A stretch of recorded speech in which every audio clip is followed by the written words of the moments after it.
Bonsoir à tous, je vous remercie d'être là nombreux. On ouvre ce soir le cycle matière, donc 5 mois de programmation au 308 Maison de l'Architecture. C'est un projet qu'on a initié en partenariat avec le CFA. On est dans les prémices d'une vraie cohésion au 308.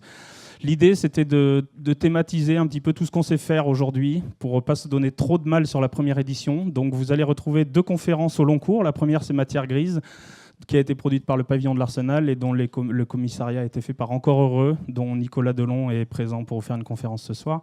Et la suivante, ce sera l'exposition du Terra Award, un prix sur l'architecture contemporaine en terre crue qui démarrera début septembre. Pendant ce cycle, vous allez pouvoir retrouver donc des conférences. Il y en a à peu près 3 par exposition, donc 6. Des ateliers pédagogiques, des formations professionnelles grâce au CFA, qu'est-ce que j'oublie ? Des visites de bâtiments, des workshops, voilà, tout un tas de choses. De toute façon, vous avez un programme magnifiquement designé par le studio NDBRG que vous trouverez juste à la sortie de la salle. Qu'est-ce que j'oublie ? Les partenaires. Donc, les partenaires, très importants. Donc, on remercie l'ADEME qui a été un grand soutien sur ce projet, très présent. Je remercie aussi Aquitanis qui nous a aidés, les Chaux de Saint-Astier, le bureau d'études d'ingénierie environnementale 180 degrés, les Ciments Calcia et Carea. Voilà, c'est important de les remercier effectivement parce qu'on est tous bénévoles ici et sans partenaires, on ne fait pas grand-chose.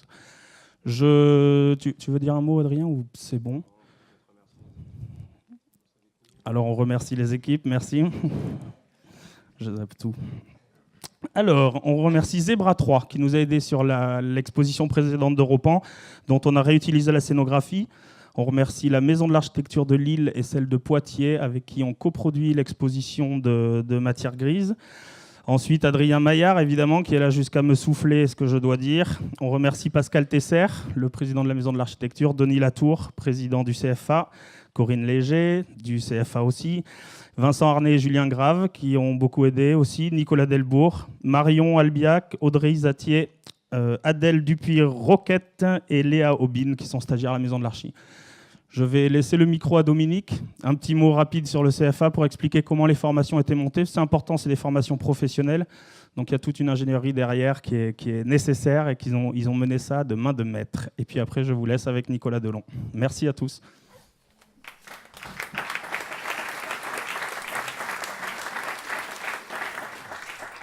Bon, on va faire court pour laisser la parole à ceux qui ont des choses intéressantes à dire.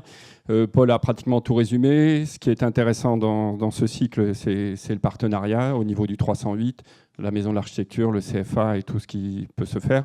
Au niveau du CFA, c'est donc on travaille, on étudie des formations pour les architectes, non seulement pour les demandes, mais en même temps pour développer des projets pour aller plus loin. Et sur ce cycle matière, évidemment, c'est quelque chose de très intéressant pour nous. Vous avez dans le fascicule, Paul en a déjà parlé, vous allez retrouver toutes les formations qui sont proposées, donc on ne va pas vous en faire le détail. Mais sachez que, en tout cas pour notre part, pour le CFA, et moi en tant qu'administrateur, on est très fiers de ce qui a été monté. Ça va être encore développé sur d'autres formations, sur ce cycle, tout au long du cycle. Mais profitez-en, venez assister aux conférences, aux formations. Il y a plein de choses intéressantes et ça a été étudié de main de maître par toutes les équipes du CFA et de la Maison de l'Architecture. Voilà, merci.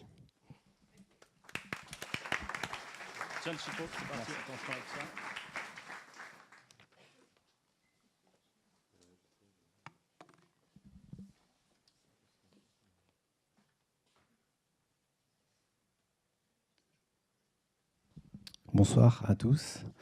Merci pour cette introduction. Merci Paul, Adrien, le 308, de poursuivre cette exposition donc, qui avait été pensée, construite et inventée avec le Pavillon de l'Arsenal il y a 2 ans, qui aujourd'hui a itinéré dans une quinzaine de lieux en France, à l'étranger, dans des lieux assez lointains. Et donc on est toujours très, très content de pouvoir accompagner cette exposition, vous raconter un petit peu pourquoi on s'est posé ces questions-là et puis partager quelques-uns de nos questionnements sur ce métier d'architecte passionnant, complexe, exigeant, fantastique, etc. Il y a pas mal de jeunes architectes aussi, donc c'est important de vous raconter qu'est-ce qui a fait qu'on en est arrivé à se demander pourquoi on avait oublié notre rapport à la matière. Donc ce cycle est vraiment dans le sujet. On a oublié notre rapport à la matière, on a aussi peut-être oublié le rapport aux gens qui construisent. Et donc, l'idée, c'est de vous parcourir un peu des projets de l'agence depuis une quinzaine d'années. Ouais, c'est mieux le son, c'est bien mieux, il y a moins de gamma. Et au travers de ces projets-là, de vous montrer chaque fois quels ont été nos questionnements, comment on a avancé dans ce métier-là, en sachant qu'avec Julien Chopin, fondateur d'Encore Heureux, on n'a jamais travaillé d'agence d'architecture. On a décidé, après l'école, de monter ce collectif qui est devenu une association, puis qui est devenu une société d'architecture. Et vous entendez bien, oui, c'est bon. Et donc voilà, donc là c'est un peu la proposition qu'on s'est donnée, une 50aine de minutes, et puis après un petit débat pour pouvoir partager ces réflexions. Donc là c'est les différentes parties que je vous propose, la question des disciplines, qui est la première partie, et puis ensuite tout un tas de thématiques qui aujourd'hui nous semblent des leviers, des questionnements. On a très peu de solutions à beaucoup de problèmes, mais en tout cas on essaie d'en explorer quelques-uns, et d'autres à leur échelle on explore d'autres. D'abord, comment nous voyons notre métier d'architecte, quelques images. Ah, il manque de la batterie par contre, ça va pas être bien. Donc la question de notre métier, que l'on voit aussi comme un métier vraiment d'adaptation à des situations très, très diverses et très variées. Donc là, on a des gens qui sont en train de prendre les habits de leur interlocuteur, et c'est souvent ce qui nous arrive quand on est face à un élu, face à un entrepreneur ou face à tout un tas de personnes. Une autre image aussi, qui est cette image de guide de haute montagne à Chamonix, où on voit aussi le métier d'architecte comme celui d'un accompagnateur, qui ne va pas monter seul la montagne en portant les sacs de tout le monde, qui n'est pas un Sherpa, mais qui est plutôt celui qui va essayer de montrer la voie la moins risquée, la moins dangereuse, des fois la plus facile. Et c'est très important aussi d'embarquer les gens autour du projet dans cet effort. C'est-à-dire qu'on ne construit pas sans effort. Aujourd'hui, on envoie un mail en 1 seconde et on pense qu'on peut tout faire comme ça, mais la construction est un peu plus compliquée. Et la construction est d'autant plus compliquée parce qu'il y a aussi un rapport au temps. Donc là, c'est un bâtiment qui, une fois qu'il a été construit, s'est effondré, s'est couché, parce que vous voyez, les micropieux n'avaient pas eu le temps de sécher et n'étaient pas assez profonds. Donc on est en Chine. Et donc là, ils sont en train de démolir un bâtiment qui était tout neuf et qui s'est juste effondré. Donc imaginez les gens qui habitent dans les immeubles à côté et qui ont vu cet immeuble-là tomber en se disant qu'ils venaient juste d'acheter le même bâtiment. Donc là, on est dans des situations vraiment extrêmes, hein, mais qui doivent aussi nous questionner sur ce rapport au temps. Aujourd'hui, on fait des fois des concours et on nous demande de livrer le bâtiment dans 1 an et demi, alors qu'en fait, il en faut 3. Et donc ça, c'est aussi un combat qu'il faut mener. Une autre image qui est une installation artistique d'un artiste italien-suisse, Gianni Motti, qui avait décidé de prendre le budget de l'exposition et d'afficher ce budget-là avec des billets de banque qui représentent sa valeur. Donc c'était un geste symbolique, un clin d'œil, mais on pense aussi que la question économique doit être au cœur de nos préoccupations. Et aujourd'hui, les projets que nous réussissons, que nous réalisons, mettent toujours cette question de manière très, très importante au centre des réflexions. Et ça aussi, il y a une certaine difficulté à parler franchement de ce rapport à l'argent, de ce rapport au coût des choses, avec la différence entre le coût, la valeur, le prix. Voilà, ça, on y reviendra peut-être. Et puis enfin, un travail d'équipe. Là, c'est une équipe qui montait les réseaux de télégraphe dans l'Ouest américain. Et donc aujourd'hui, on est 3 associés avec Sébastien Aymar qui nous a rejoints depuis janvier. Et on est une quinzaine de personnes à essayer d'explorer ces sujets-là et d'y répondre du mieux possible. Voilà ces petites introductions. Ensuite, la question de la discipline. Ça aussi, c'est important de vous le partager. Premièrement, parce qu'on n'a jamais été pressé de construire. C'est-à-dire que je me rappelle à l'école, il y avait des étudiants avec nous qui voulaient absolument construire le plus vite possible. Nous, en fait, on a préféré d'abord agir dans le réel, et quand on sort juste de l'école, c'était un petit peu compliqué. Donc, on a plutôt commencé par des installations artistiques en se disant, peu importe la discipline, on va essayer de mettre en pratique ce qu'on a appris à l'école et de voir comment on peut le confronter au réel. Donc, un des premiers projets qui nous avait été commandé était une installation pour un centre d'art à Bruxelles où il s'agissait de relier 2 gares entre elles, une gare très populaire et une gare très touristique, la Grand Place. Et nous avions répondu par une compagnie de transport à dos de dromadaire, donc une espèce de décalage complet par rapport au thème de l'événement qui était ville, tourisme et réalité. Et on s'était questionné, est-ce qu'en décalant une pratique touristique, on pourrait faire au pied des pyramides? Si on l'amène à Bruxelles, qu'est-ce que ça produit? Et donc, on avait inventé une fausse compagnie de transport en disant que la ville de Bruxelles testait ce nouveau moyen de transport.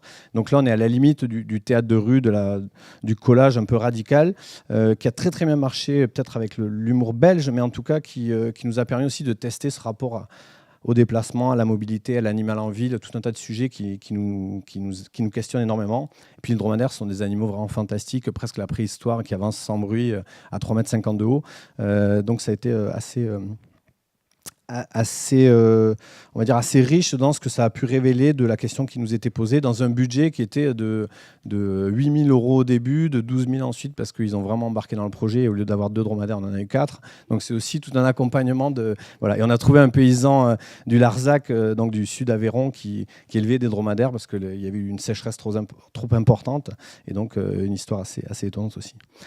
On vient à Bordeaux avec le projet que vous aviez peut-être vu qui s'appelait Chinoiserie. Donc, c'était une invitation d'Arc en Rêve pour parler d'architecture aux enfants. Donc, il y a Laurent et Alan quelque part qui ont suivi ce projet-là. Et donc, c'était une carte blanche qui nous avait été confiée par Arc en Rêve. Et ça a été assez difficile parce qu'en fait, on n'avait aucune idée. Et donc, on a passé 6 mois sans idée. Et donc, on a proposé à l'équipe d'Arc en Rêve de partir en voyage avec les honoraires et de revenir du voyage avec une idée. Donc, c'était un peu limite, mais quand même, ils ont accepté. Et on s'est dit, voilà, on se met en mouvement et on est sûr, on vous promet qu'en rentrant de voyage, on aura une idée. Et donc, on est parti en Chine, un pays qu'on ne connaissait pas. Et puis, on s'est mis en quête de tout ce qui pouvait nous inspirer. Donc, à la fois le dernier stade d'Herzog et de Meuron et puis des cages à poules. Et on s'est arrêté aussi sur ces 2 images-là. Un vendeur de filets de pêche dans un petit marché du centre de la Chine et une botte de paille traditionnelle avec un poteau en bois central et ensuite les épis qui sont de manière circulaire répartis autour. Et à partir de ces 2 images-là, en fait, on a dessiné et conçu ce qu'on a appelé la chinoiserie, en référence à l'inspiration, qui était cette petite structure en bois et en filet, toute simple, avec 12 hamacs qui venaient se répartir sur chacune des fermes, comme un lieu de repos, de découverte, d'ombrage, etc. Donc avec la question de l'usage aussi qui était très importante, une carte blanche pour nous, c'était pas uniquement faire un objet d'architecture en disant regardez comme c'est beau, ça on s'en fiche la majorité du temps, c'est pas pour ça que ça doit pas être beau, mais en tout cas ça peut pas être le seul élément. Par contre ça nous semblait très important qu'il se passe quelque chose dedans. Le hamac qui revient, je vais un peu vite, hein, mais parce que je pense que c'est bien comme ça, et puis après s'il y a des choses un peu plus précises, on y reviendra. Le hamac qui revient aussi sur une invitation également d'un centre d'art à Chamarande, dans le sud de l'Île-de-France, où là il s'agissait du parc d'un château, et quand on est allé visiter le site, on s'est arrêté sur cet élément qui sont la table de pique-nique traditionnelle, classique. Ils en avaient une centaine, et on a décidé de faire un projet avec le minimum de matière, en retournant ces tables de pique-nique et en installant un hamac. Donc il y a une petite filiation entre les 2 projets. Mais l'idée, c'était vraiment, vous allez le voir, le minimum de matière et le maximum d'effets. C'est quelque chose qui est aussi important dans ces recherches-là. Et donc en détournant cet objet-là, ça devenait évident. Il retrouvait une autre fonction. Et donc les gens s'amusaient aussi à le mettre dans un sens ou dans l'autre. Donc c'est vraiment une espèce de geste très très simple, mais qui permet de partir de quelque chose qui est déjà là. Également une réflexion pour une invitation au Luxembourg d'une installation, et où là on a eu envie de travailler une notion qui est la notion du jour du dépassement. C'est-à-dire que tous les ans, une ONG américaine calcule la date de l'année à laquelle on a consommé la totalité des ressources qui permettrait de poursuivre notre monde et l'humanité.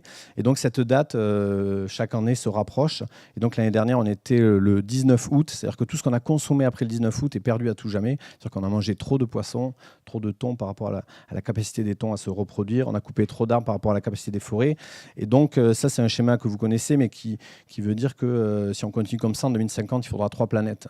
Et donc on sait très bien qu'on ne les a pas, et donc il va falloir changer notre façon de faire. Et donc cette notion qui s'appelle Overshoot Day, donc le jour du dépassement en anglais, on a eu envie d'en faire une grande enseigne que l'on a installée sur un système de balançoire pour avoir ce croisement d'histoire, ce croisement de narration. C'est quelque chose de très important aussi d'imaginer qu'un projet puisse s'adresser à différentes personnes et puisse raconter différentes choses. Et donc là, il y a à la fois la balançoire qui est le jeu, un peu le premier jeu de l'enfance, très très simple, et puis au-dessus, il y a cette notion-là, avec à côté l'explication de ce que veut dire ce mot. Et voilà, c'est des choses comme ça qui sont assez légères, très peu expliquées, mais qui en tout cas nous intéressent dans le fait, par exemple, de vous parler de cette notion-là en présentant le projet à une certaine valeur, et c'est aussi quelque chose qui nous importe dans les projets que nous réalisons. Une autre recherche était sur la question de l'habitat d'urgence. Alors, sujet on ne peut plus complexe et difficile parce qu'on est pris entre la fausse bonne idée, l'idée du designer qui ne va nulle part. Et donc, nous, on s'était retrouvés invités par un centre d'art et d'architecture de Pékin, le NAMOC, National Art Museum of China, à réfléchir à ce sujet-là. Et donc, on s'est dit, mais en fait, qu'est-ce qui définit une personne qui a perdu sa maison, que ce soit à cause d'une guerre, à cause d'une crise crise économique à cause d'un tremblement de terre. Donc c'était suite au grand tremblement de terre qu'il y avait eu dans le Sichuan. Et donc on a décidé de dessiner l'objet minimum dans lequel on puisse dormir à 2 personnes en étant en sécurité. Et on a décidé à la fois de réfléchir à ce sujet-là, à la fois par rapport à une question qui nous était posée en Asie, mais aussi par rapport à ce qui pouvait se passer à Paris. Et donc, on est allé faire des maraudes avec les enfants de Don Quichotte pour vraiment se rapprocher de cette violence-là qui est très présente dans nos villes et avec lequel on a un rapport très difficile. Et donc, on a testé cet objet-là que l'on a d'abord fabriqué nous-mêmes, qu'on a expérimenté, qu'on a ensuite fabriqué une 2e fois en Chine, une 3e fois en Alsace et une 4e fois en Allemagne. Et donc, du coup, on a poursuivi un peu cette recherche-là, sans du tout dire que ça pouvait être une solution, c'est pas du tout l'enjeu, mais en tout cas dire que cette question-là ne pouvait pas être absente de nos réflexions. Et du coup, c'est s'imaginer ce qui se passe aussi en ce moment avec les déplacements de population, que peut-être nous, de notre vivant, nous allons connaître cette situation-là. Nous allons peut-être devoir un jour quitter, si Golfech éclate demain matin, que vous connaissez peut-être dans le Gers, ben voilà, pardon. Ah oui, il y a Blaye aussi qui est encore plus proche. Moi, je suis plutôt du Gers et de l'Aveyron. Mais bon, si Blaye et Golfech, tout d'un coup, ne sont plus alimentés en eau de refroidissement, on va devoir quitter nos villes, nos habitats, etc. Donc, on pense qu'on ne peut pas se couper de cette réflexion sans pour autant dire qu'il y aurait une solution. On se méfie énormément des gens qui parlent de solutions. Pour nous, sur un sujet complexe, il n'y a pas de solution, mais il y a plutôt des possibles. Donc voilà, c'est, si vous voulez, l'enjeu et la limite qu'on essaie de poser à cette idée. Donc voilà, donc là vous voyez un petit peu le spectre. Alors on nous dit mais c'est pas de l'architecture. Nous ça nous importe peu. On parle beaucoup d'interdisciplinarité. Aujourd'hui il y a même des gens qui parlent d'antidisciplinarité. C'est-à-dire qu'en fait on s'en fiche totalement de la discipline. Ce qui compte c'est la réponse apportée à une situation, à un contexte. Et donc je pense qu'on est aussi, on a le sentiment que les jeunes générations, alors nous on n'est plus trop jeunes hein, parce qu'au bout d'un moment on est fatigué d'être jeunes, mais les jeunes générations qui en tout cas qui sont juste derrière ou que l'on rencontre, on a le sentiment qu'ils ont aussi dépassé cette question de la discipline. Les écoles sont encore un peu sur le frein à main là-dessus parce qu'on sent qu'il y a des précarés qui sont encore un peu étanches, mais on a vraiment l'intuition que les choses sont en train de se déplacer et ce qui va compter, c'est vraiment la mise en contexte du problème et de ce qui est proposé. Donc voilà sur la question de cette première partie. La deuxième partie, c'est sur les urbanismes furtifs, qui est une recherche aussi un peu transversale, que nous avons menée d'abord en Mongolie, en étudiant la capitale qui s'appelle Oulan-Bator, où on est allé un peu par hasard, et on est allé notamment voir ce lieu-là suite à ces images satellites qui montrent l'ensemble de ces petits points blancs qui sont l'habitat traditionnel mongol que vous connaissez, qui s'appelle la yourte, et qui devient aujourd'hui un objet de colonisation territoriale urbaine. Donc c'est totalement incroyable parce que pour monter une yourte, il faut à peu près 3 heures ou même un peu moins, entre 2 heures et 3 heures. Et donc quelqu'un qui arrive de la campagne et qui le matin est un rural, un éleveur, et qui monte sa yourte devient un urbain l'après-midi. Donc on a une espèce de condensé d'accélération d'urbanisation et d'exode rural qui est vraiment très, très questionnante, en sachant que les réponses apportées sont un urbanisme dans ce qu'il y a de plus violent, de plus radical, de plus cage à lapin, tout ce que vous voulez, qui sont faits par des Coréens, des Chinois, qui voient juste le développement du pays comme une réserve économique énorme. Et donc, du coup, on a voulu aller questionner qu'est-ce qui se passe entre les yourtes qu'on voit ici ou là, et puis ces futurs logements qui vont faire que peut-être les gens de là vont habiter là, même s'ils ne veulent pas y aller. Et l'autre chose aussi, c'est que la yourte, quand elle est dans la steppe, elle a une puissance, une beauté, une poésie incroyable, mais quand vous la mettez en vide et que vous l'enquistez, c'est-à-dire que vous empêchez son déplacement, elle devient très très dure, elle devient grise, elle n'est pas du tout adaptée à la vie urbaine. Il faut savoir que c'est une pièce unique de 30 mètres carrés, donc vous imaginez, il n'y a pas d'espace, il n'y a pas d'intimité, etc. Et donc du coup, on a voulu aussi aller au-delà de cette idée pour essayer de le comprendre. Et donc pour cela, on est parti avec des étudiants de l'école spéciale d'architecture à Paris, et on a fait un partenariat avec l'école d'architecture d'Oulan-Bator, où on est allé étudier de manière assez fine ces questionnements-là. Une petite image, un petit peu clin d'œil aussi de ce cavalier avec un niveau à bulles en guise de cravache. On voit aussi un peu le symbole, on peut y voir un symbole d'une espèce de profession et de recherche de l'angle droit. Et vu qu'en Mongolie, tout est un peu de guingois, on trouvait cette image assez parlante. Excusez-moi, je bois un tout petit peu. Un autre urbanisme furtif, le festival de Burning Man. Donc là, on change de continent. On va dans le désert du Nevada aux États-Unis. Et donc là, on est face à une situation totalement incroyables, ce qu'on appelle les utopies réalisées. C'est-à-dire que des gens se sont dit, on va faire une ville de 70 000 personnes pendant une semaine en plein désert. Et puis tout le monde a dit, OK, on le fait, on y va. Et ça s'est fait un peu plus lentement que ça. Mais le résultat est celui-là. C'est-à-dire que vous avez des gens qui s'auto-enferment. Donc, ce que Michel Agier appelle l'auto-encampement, c'est-à-dire qu'on décide collectivement, là, on décide de s'enfermer, alors que d'autres gens sont mis dans des camps. En même temps, il y a des gens qui décident d'eux-mêmes de se mettre dans des camps. Donc, c'est assez questionnant.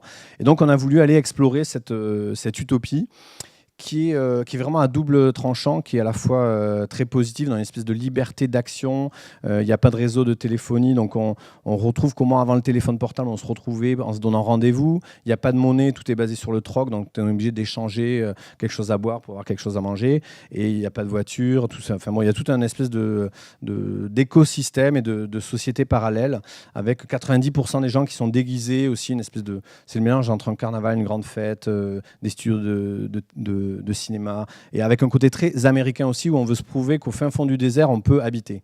Et on peut avoir des glaçons pour son coca, etc. Donc c'est pas du tout écologique, c'est pas du tout une espèce de décroissance expérimentale. Au contraire, c'est des débauches de groupes électrogènes, de choses totalement absurdes. Ça coûte énormément d'argent.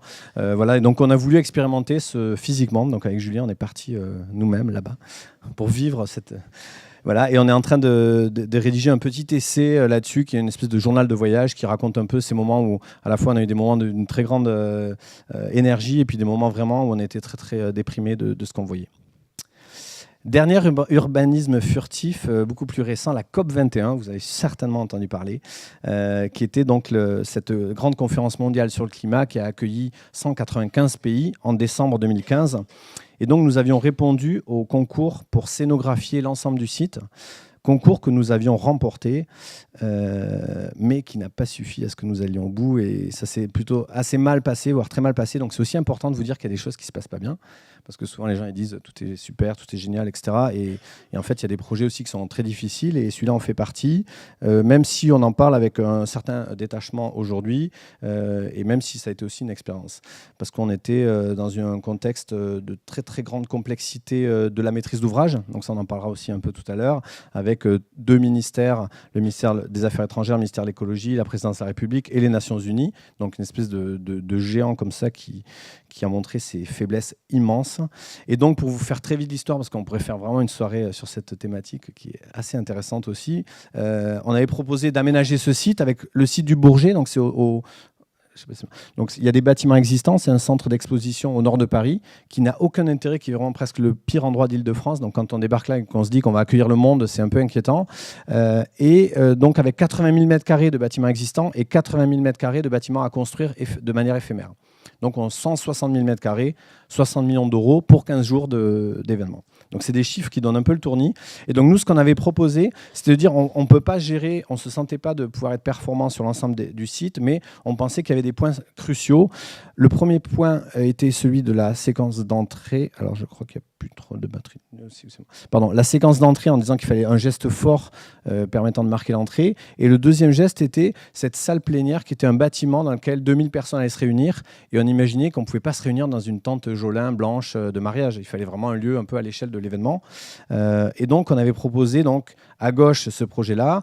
Et alors, pour le faire très vite, en fait, une fois qu'on a rendu l'esquisse, que tout le monde nous a dit que c'était un très très bon projet, que c'était fantastique, excellent, on nous a dit, mais en fait, on va le faire sans vous parce qu'on va le confier directement à un opérateur, un constructeur d'événementiel qui s'appelle Jolin, qui lui va se débrouiller parce qu'il fait ça très bien et il n'a pas besoin de concepteur. Donc là, je vous le fais rapidement, hein, ça a été un peu plus long, mais au final, c'était ça. Et donc, ça a été très dur. Et donc, ils ont interprété notre idée. Et donc, on voit les petits triangles en bois qui sont quand même repris dans une interprétation, les drapeaux qui sont devenus des bidons de pétrole avec des drapeaux dessus. Donc voilà, une espèce d'interprétation libre. Encore, on va dire que bon, c'est pas grave, hein, parce que voilà, ça reste des drapeaux sur des bidons. Ce qui a été plus dur, c'est qu'ils nous ont demandé une étude de faisabilité pour la salle plénière, parce qu'ils nous ont dit, bon, l'événementiel, c'est pas votre métier, vous servez à rien, et puis vous allez nous coûter cher. en sachant que le fait qu'on soit là, ça embêtait aussi tout un tas de gens qui allaient surévaluer les prix et qu'on était la seule entité externe qui n'avait pas de rétrocommission, etc. Donc il faut vraiment, je pense qu'on est dans un pays très corrompu, il faut pas avoir peur de le dire, parce qu'on a vraiment vu des choses très très très limites. Et donc en tout cas, on a senti qu'on était de trop. Mais par contre, ils nous ont dit pour l'architecture, là, il faut des architectes. Et donc là, on a fait une étude de faisabilité très très poussée, d'un niveau vraiment DCE, avec des entreprises qui sont venues s'engager en disant on peut construire un bâtiment en bois massif de 2000 m² en 5 semaines. Enfin, vous imaginez les processus incroyables. Et là, en fait, on n'a pas eu de réponse pendant plusieurs semaines en leur disant que si ça ne démarrait pas le mi-mai, ce n'était pas possible. Et puis, ils nous ont envoyé une simple lettre en nous disant que le projet était trop cher, il n'allait pas être retenu et qu'ils n'allaient pas le faire. Sauf qu'ils l'ont fait quand même. Et donc ça, c'est la deuxième découverte. Et donc, ils ont interprété, mais de manière vraiment assez... enfin voilà, les images parlent d'elles-mêmes. Donc, on est passé du bois massif au lamellé-collé, avec un bois orangé vraiment pas terrible. Mais au final, c'était quand même l'idée de ce bâtiment en dur, isolé, performant, confortable, avec tout un tas de détails qui étaient vraiment l'application telle du projet. Et donc là, c'est un peu pour l'ironie du sort, mais c'est donc Barack Obama qui est à la tribune de ce bâtiment-là et Ségolène Royal qui se félicite de son intervention. Donc, et les deux seules images qui sont sorties du sommet étaient vraiment la séquence des drapeaux à l'entrée et puis cette salle plénière au final. Donc ça aussi, c'était intéressant de voir qu'ils nous avaient peut-être mis de côté, mais malgré tout, les deux lieux marquants du dispositif étaient ceux-là. Donc voilà, là j'en parle assez simplement, ça a été, vous imaginez, beaucoup plus dur parce qu'on s'est vraiment battu, on a été à 2 doigts de réussir, mais on a peut-être un peu péché par excès de confiance, s'il faut faire son mea culpa. Des fois on se dit qu'on va quand même réussir, que le bien va l'emporter, puis des fois ça passe pas. Voilà. Bon, voilà, c'est comme ça. La troisième partie, c'est sur quelque chose qui nous a toujours un peu passionné avec Julien, qui est cette question de l'univers ferroviaire. Et donc ça aussi, c'est très important d'imaginer que chacun, en tout cas les concepteurs, doivent développer des champs dans lesquels ils se sentent une envie, et puis du coup, en devenant une espèce d'expert du domaine. Et donc nous, on a voulu, notre diplôme d'architecte était basé sur la question du réseau ferroviaire et la densité du réseau dans les années 30 et le réseau tel qu'il est aujourd'hui, avec cette grande vitesse qui emporte tout sur son passage et qui donc isole des territoires. Voilà, je ne vais pas vous refaire cet écart-là entre les métropoles régionales dont Bordeaux est un des fers de lance et puis ces zones du Massif central ou autres qui se trouvent totalement isolées. Et donc nous, on avait voulu travailler sur ces réseaux-là en imaginant une salle de spectacle qui se déplace sur ce réseau et qui vienne s'installer dans les cours des marchandises. Les cours des marchandises, c'était des lieux dans lesquels on venait charger et décharger les wagons de marchandises.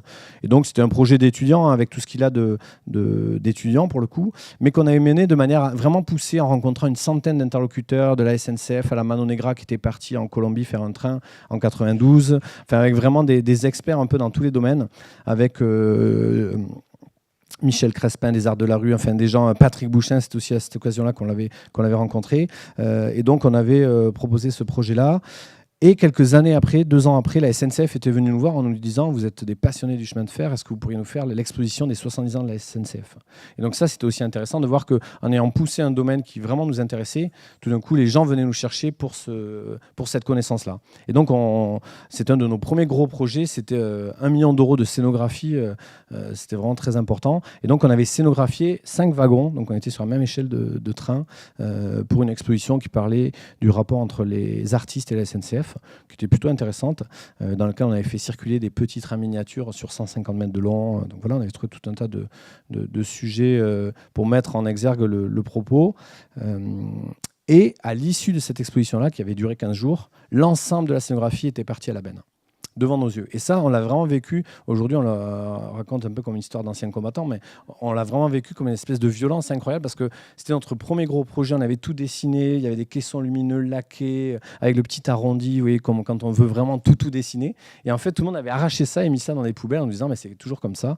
Qu'est-ce qui vous choque? On ne comprend pas.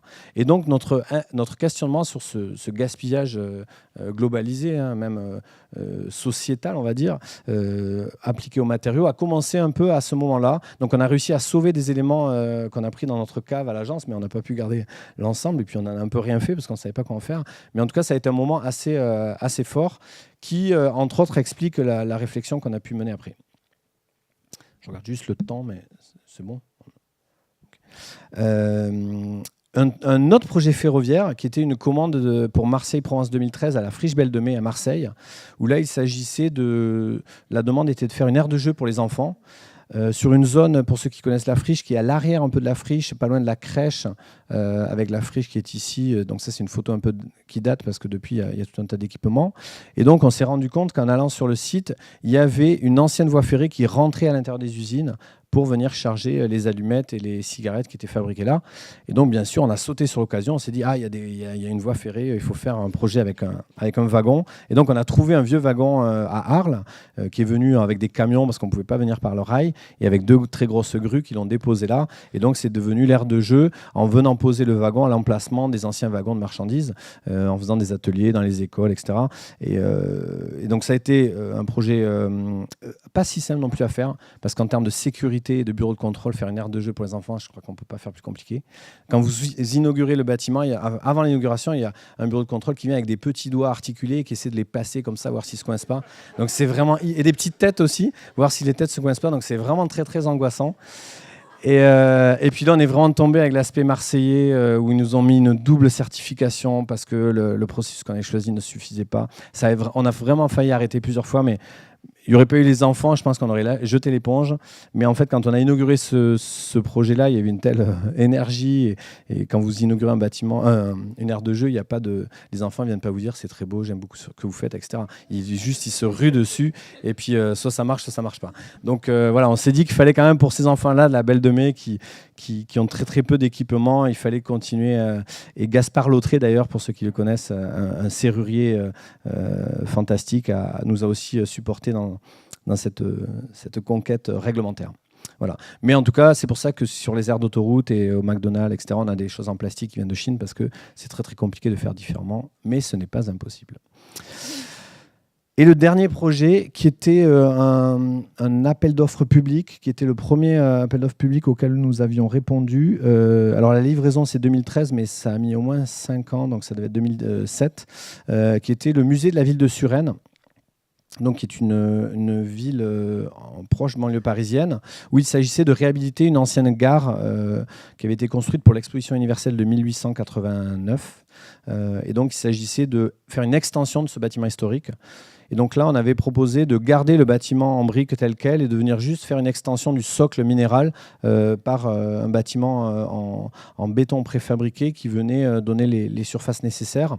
Et donc voilà la réalisation de ce collage entre une partie supérieure qui est quasiment telle quelle, une terrasse accessible qui n'était pas demandée au programme et qui était aussi quelque chose qu'on a porté assez fortement. Mais par contre, le bémol de l'histoire, c'est une espèce de... ça se dit pas, pardon. Une complexité opérationnelle dans le choix des entreprises, et notamment dans ce qu'on appelle les entreprises générales.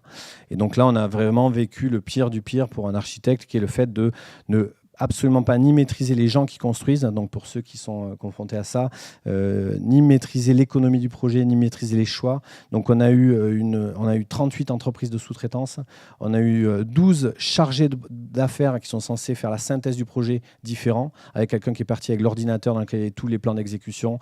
Donc du coup, on était les seuls en connaissance du dossier. Donc ça a été vraiment l'enfer. Et donc là, c'est un schéma de ce qu'on appelle le plan de synthèse qui n'a jamais été fait. Et donc du coup, que volontairement on a fait et qu'on vous montre, de cette complexité là qui n'est absolument pas gérée. Et donc s'il y a des maîtres d'ouvrage dans la salle, c'est très important aussi qu'ils entendent ça, cette absurdité de penser que parce qu'on va prendre un interlocuteur unique, tout va bien se passer. Enfin, l'interlocuteur unique, il cherche uniquement à maximiser les prix entre ce qu'il a vendu et ce qu'il va payer aux sous-traitants. Et voilà, c'est un sujet aussi très très important, mais je pense qu'il faut vraiment qu'on se batte contre ça parce que c'est vraiment très très difficile. Et là aussi, donc là c'était Sonia Vu qui était chef de projet et qui a mis toute son énergie et toute sa vivacité à réussir à ce qu'on sorte ce projet-là et qu'on le sorte dans des conditions acceptables, mais ça a été très difficile.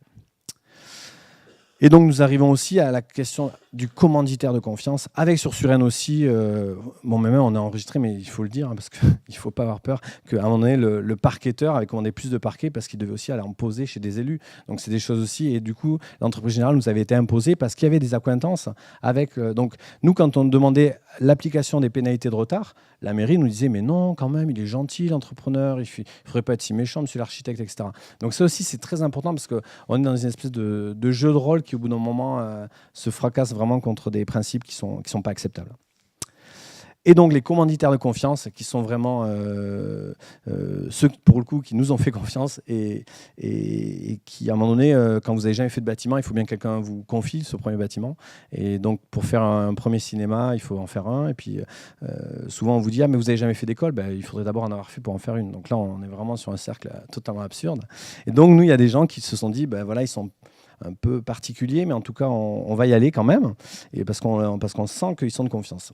Et donc, la première personne qui nous a fait confiance, c'était le directeur d'un lieu culturel à Paris, qui nous avait commandé une installation pour un festival qui s'appelait Sous la plage, où on avait un tout petit budget de 2 000 € pour faire une installation sur 600 mètres carrés. Et on avait décidé d'installer 500 ballons zèbres gonflés à l'hélium au-dessus des pelouses.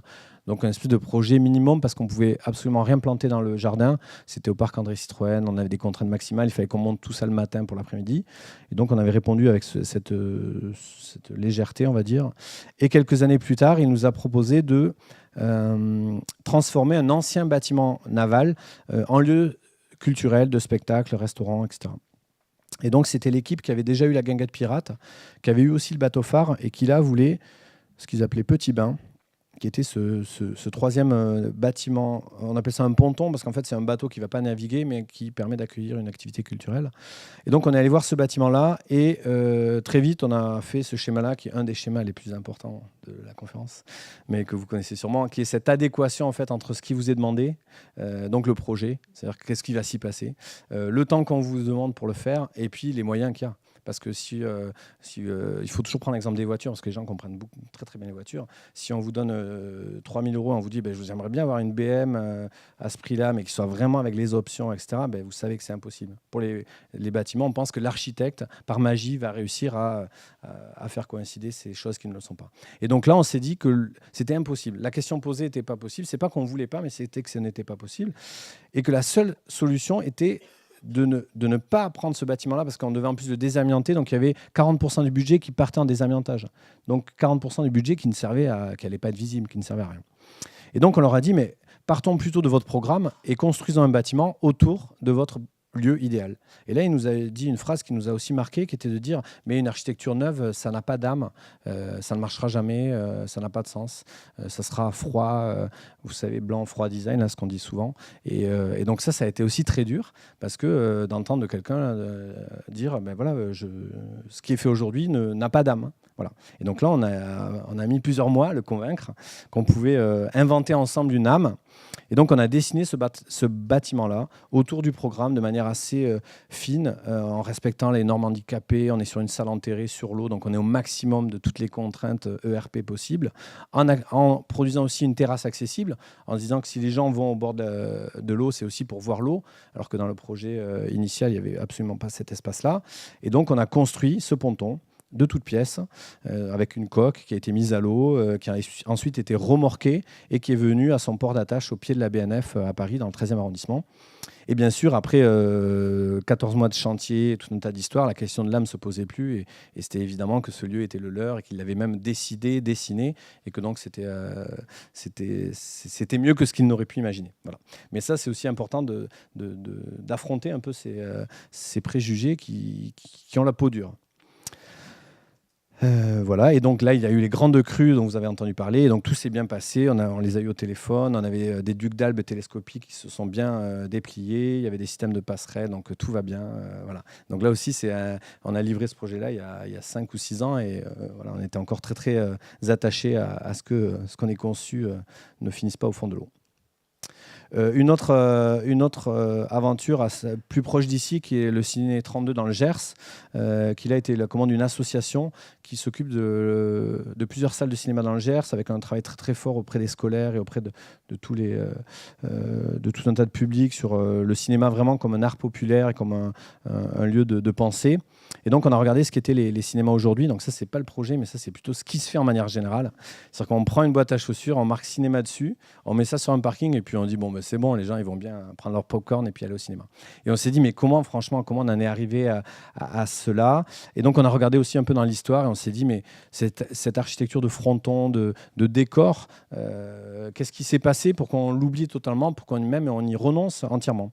Et donc on a souhaité réinterpréter à la fois ces architectures de fronton, parce qu'un cinéma, il n'y a pas de fenêtre, hein, vu qu'il faut faire le noir, donc c'est des gros bâtiments sans fenêtre, comme les casinos et les supermarchés. Alors dans les casinos, il n'y a pas de fenêtre pour que les gens perdent la notion du temps.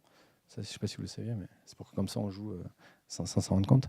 Mais pour les cinémas, c'est un autre sujet, c'est plutôt technique. Et donc on a souhaité appliquer, en tout cas réinterpréter ce sujet avec aussi le séchoir à tabac, qui est cette architecture rurale du sud-ouest qui permet de sécher les feuilles de tabac, qui est en bois naturel, non traité, qui vont noircir au fil du temps. Et donc, on a dessiné un projet où chacune des salles allait avoir son propre fronton. Donc, 5 salles, 5 frontons. Le 6e fronton étant celui de la zone d'accès, d'accueil, de la lumière, du bar, du bureau. Et donc, ça, c'était un peu les simulations et le concours que nous avions remis. Et puis, ça, c'est la réalisation, donc très proche de ce qui avait été dessiné et dans une espèce de... Des fois, quand tout se passe bien, tout se passe vraiment bien. Donc ça aussi, c'est très important de le dire, parce que les architectes ont tendance vraiment à tout le temps se plaindre. Et je pense que je ne m'avance pas en disant ça. Et des fois, en fait, il y a tout qui va bien. C'est-à-dire que vous êtes dans le prix, le client est hyper content, les entreprises que vous choisissez sont heureuses de faire ce projet-là, les gens qui l'inaugurent sont ravis, les chiffres explosent parce qu'il y a plus de monde qui était prévu, et vous gagnez des prix d'architecture. Et puis voilà. Donc des fois, il y a tout un peu qui s'enchaîne. Et là, c'était un peu ce cas-là, avec un travail qu'on a poussé assez loin. C'est-à-dire qu'on a même dessiné le ticket d'entrée du cinéma. Donc on va vraiment du bâtiment et de ces grands frontons à la signalétique, aux espaces intérieurs, aux luminaires, avec le serrurier du coin qui était vraiment quelqu'un d'incroyable, à l'artiste qui est l'artiste aussi qui a fait les dessins de matière grise, qui s'appelle Bonnefrit, qui est venu peindre à la main la signalétique dans le lieu, au milieu du chantier, comme ça, avec son pinceau, comme un peintre en lettres. Et donc voilà. Et ensuite, on a fait 5 salles, où là aussi, c'était assez complexe, parce que l'association, c'était à peu près 25 personnes. Et donc, pour choisir des couleurs à 25 personnes, c'est vraiment très, très difficile. Et donc là, on a dû ruser, comme souvent. Et donc, on leur a dit, on ne va pas parler de couleurs, on va plutôt parler d'ambiance, d'atmosphère. On va se mettre d'accord sur des histoires d'ambiance, et ensuite on appliquera ça en couleur. Et donc ça a assez bien marché. Donc la première salle, ils voulaient une salle un peu classique, au rouge, à l'italienne, donc c'était assez évident, des rideaux, une gamme de rouge, etc. Ensuite, on a proposé de travailler sur le lever du jour, donc cette lumière du matin avec des bleus, des beiges. Et donc on a appliqué quasiment, une fois qu'ils étaient d'accord sur l'idée, on l'a appliqué sur une lumière rasante. Et donc du coup, on a fait ça pour les 5 salles, et ça a été assez utile parce que ça a permis de déplacer le sujet. J'aime pas le jaune, j'aime pas le vert, j'aime pas le bleu, qui est un sujet insoluble, parce que comment dire qu'une couleur est belle ou laide? On a réussi à faire une salle marron, alors que tout le monde dit que le marron c'était très moche. Voilà, on a dit que c'était du tabac, c'était pas du marron. Voilà. Donc après, il faut trouver des petites astuces, mais voilà. Et autre aussi astuce, on s'est rendu compte qu'ils avaient gardé 3000 affiches de cinéma depuis une trentaine d'années, qui étaient les originales. Et donc on leur a demandé de lister les 3000 films. Nous, à l'agence, on a repris sur Internet les 3000 affiches, et ensuite on a imprimé tout ça, et on s'est dit qu'est-ce qu'on pourrait faire avec. Et donc on a décidé de faire des papiers peints par choix chromatique. Et donc les sanitaires étaient rouges, bleus, etc. Il y en avait qui avaient les animaux, d'autres qui avaient que les affiches où il y a des corps un peu dénudés. Voilà. C'était assez marrant. Et la petite histoire aussi, c'est que quand le cinéma a ouvert, les gens venaient visiter les sanitaires parce que ça leur rappelait les films de leur adolescence, Robin des Bois, Cirque des Poètes Disparus, etc. Et donc voilà. Et ça, c'était à la fois une économie de moyens parce que la matière était là. On a travaillé avec un artiste local qui s'est occupé de faire ces collages-là, et on n'a absolument pas dirigé. On lui a dit, voilà, il y a un stock d'affiches rouges, et puis tu fais comme tu le sens. Et voilà. Et bon, c'est des tout petits gestes, mais des fois, c'est dans ces petites choses-là qu'on arrive aussi à amener les projets un peu plus loin. Donc voilà, si vous passez dans le Gers, c'est pas très loin d'ici, n'hésitez pas à aller voir le Ciné 32. Un petit détour avant de la dernière partie qui est plutôt liée à l'exposition Matière grise, qui est la question aussi de la maîtrise d'ouvrage telle qu'elle est, et la maîtrise d'ouvrage publique. Donc je pense qu'à Bordeaux, ça a encore plus de sens de parler de ce sujet-là. Donc ils sont les partenariats publics-privés, donc ils s'appellent les PPP, qui, pour ceux qui ne connaissent pas, en 2 mots, sont l'idée de construire des bâtiments publics en les déléguant à un opérateur privé qui va financer, qui va prendre l'architecte, qui va prendre les entreprises, voire construire lui-même le projet, qui ensuite va l'exploiter pendant une durée de 15, 20, 30 ou 40 ans et qui va faire payer un loyer pendant toute cette durée-là à la puissance publique. Donc ça arrive pour des écoles, pour des hôpitaux, pour des casernes de gendarmerie, pour des stades de football, des fois, souvent. Mais encore, le stade de football, c'est particulier parce que je n'ai pas le sentiment que ce soit vraiment un bâtiment public, mais ça arrive aussi pour le palais de justice de Paris par Enzo Piano. Ça arrive pour la cité municipale à Bordeaux. Voilà. Et donc ça, si vous voulez, il faut vraiment se questionner là-dessus parce que ça pose tout un tas de questions. Moi, je me suis passionné par le sujet et je suis, en toute modestie, pas devenu un spécialiste, mais en tout cas, je suis vraiment allé très, très loin dans l'histoire de ce processus, comment il avait été inventé. Il avait été inventé en France, ensuite il est allé en Angleterre, et puis on avait dit, regardez les Anglais ce qu'ils font, c'était revenu en France en 2004, une ordonnance, c'est-à-dire qu'on n'est pas passé devant les chambres pour faire passer cette ordonnance-là. Et donc, ça pose énormément de questions, parce que premièrement, c'est le déport de la dette pour les générations futures. Donc, c'est-à-dire que quand on s'engage sur 40 ans, ça veut dire que c'est 2 générations qui vont devoir payer ces équipements-là. La deuxième chose, c'est que ce qui va prévaloir dans la construction de ces bâtiments-là, c'est vraiment l'économie de moyens, parce qu'on est là encore dans une maximisation du loyer au regard de ce que ça coûte, que l'architecte est employé par celui même qui construit. Donc c'est comme si le médecin était employé par le laboratoire pharmaceutique. Est-ce que vous irez chez le médecin? Je ne pense pas. Donc voilà, donc ça pose vraiment des très très grosses questions. Et il se trouve que du coup on a décidé avec quelques amis. Moi je suis tombé dans une petite ville dont je suis originaire qui s'appelle Villefranche-de-Rouergue dans l'Aveyron, une caserne de gendarmerie qui avait été lancée en PPP et le promoteur était parti avec l'argent. En fait, il l'avait en plus revendu à des gens qui avaient mis toutes leurs économies dedans pour se payer une retraite, qui leur avaient dit c'est pour la gendarmerie, c'est un loyer assuré. Et donc j'avais rencontré des agriculteurs qui avaient mis toute leur économie là-dedans. Et puis le gars était parti du jour au lendemain. En plus, après, il était mort. Il avait disparu. Enfin, c'était une histoire totalement absurde. Et surtout, il y avait ce site-là. Et je me suis dit, mais c'est un site d'une puissance, en tout cas une puissance narrative. Et donc, on a décidé, avec plusieurs personnes, de faire un court-métrage qui parle de ce sujet-là et qui permettent de partager, de parler de cette question qui n'est pas anodine. Et moi, ce qui me questionne aussi, c'est la profession par rapport à cette pratique-là. Parce que je suis allé rencontrer Renzo Piano, je suis allé rencontrer Nicolas Michelin qui fait Ballard, le centre de la Défense. Là, il faut vous rendre compte que le centre à Ballard, qui est le centre général des armées, a été donc fait par Bouygues Construction. Le bâtiment, l'ensemble appartient à Bouygues. C'est-à-dire que si demain, une entreprise étrangère achète Bouygues, elle achète aussi les plans du Pentagone à la française. Bon, voilà, donc il faut vraiment se questionner collectivement sur ces enjeux-là. Et ce qui m'avait frappé, c'est que les architectes faisaient ces projets-là sans vraiment avoir conscience même du schéma dans lequel ils étaient. Et donc je me suis dit, c'est vraiment pas possible. Voilà. Donc du coup, je suis allé faire pas mal d'interventions auprès de la profession, auprès de différentes personnes. J'ai été auditionné à l'Assemblée nationale pour la loi sur l'architecture, pour essayer de voir est-ce qu'on pouvait restreindre ces prérogatives. C'est 10% quand même la commande publique sur les 10 dernières années, hein, donc c'est pas du tout anodin. Voilà, bon bref, c'est un peu long, mais ça semble technique. Ah oui, une autre chose aussi, c'est que souvent il y a des sujets, on pense qu'ils sont techniques, mais dès que vraiment on s'y intéresse, en fait, ils ne sont pas du tout techniques. Et donc ça aussi, il faut vraiment refuser la complexité, parce que sur chaque sujet, on vous dit « Ah non, mais ça c'est trop compliqué, tu ne peux pas dire ça, c'est pas si simple que ça ». Alors le pas si simple, il faut vraiment s'en méfier, parce qu'en fait, si vraiment vous explorez et vous allez au fond des choses, il y a beaucoup de choses que vraiment on peut comprendre. Et donc, on arrive à la dernière partie, qui est la question des ressources, donc qui fait le lien avec l'exposition en matière grise. Et cette question qui nous est apparue après une dizaine d'années de pratique, il y a eu différents éléments. Il y a eu cette exposition de la SNCF dont je vous ai parlé. Il y a eu les chantiers que nous avions sans cesse des bennes pleines à ras-bord qui partaient à la déchetterie. Il y a eu aussi un documentaire sur la disparition du sable de Denis Delestrac qui s'appelle Enquête sur une disparition, qui est un film assez fort. Et on s'est dit, mais comment ça se fait qu'après 6 ans d'études et 10 ans d'exercice, on ne nous ait jamais parlé de l'épuisement du sable ? Parce qu'en fait, le sable du désert ne peut pas faire du béton, parce que le grain de sable a été roulé par le vent, et donc il faut uniquement du sable alluvionnaire, donc de la mer, qui vient des rivières. Et donc on est vraiment à l'échelle mondiale en crise de sable, et donc on va de plus en plus loin. Donc on va aspirer des plages qui augmentent l'érosion des vagues, avec l'augmentation au niveau de la mer. Enfin, je vous fais les schémas, mais vous voyez tout ça. Et on s'est dit, il faut vraiment qu'on se questionne là-dessus. Et donc, il y a eu l'idée, on est allé voir Alexandre Labasse, le directeur du pavillon de l'Arsenal, et on s'est dit, on n'est pas du tout experts. Voilà, il y a Rotor en Belgique, ils sont en avance. Nous, on n'a jamais trop fait, mais en tout cas, on pense qu'il faudrait vraiment travailler ce sujet-là. Et il nous a dit, on va d'abord faire une recherche, on va d'abord faire un livre, et si on sent qu'il y a quelque chose, on fera une exposition. Et ça a été assez riche aussi, parce qu'on pense souvent qu'on fait une exposition et qu'ensuite on fait le catalogue. Là, on a d'abord constitué un propos, on a invité une quinzaine d'auteurs, on a fait une quinzaine d'interviews, on a trouvé 80 projets dans le monde entier, dont une grande partie sont présentés là. Et donc, c'était vraiment ce corpus théorique qui nous a permis de faire ensuite l'exposition. Et donc, on est parti de schémas et ensuite, on a travaillé avec un illustrateur pour arriver à raconter très simplement des choses qui nous semblent importantes.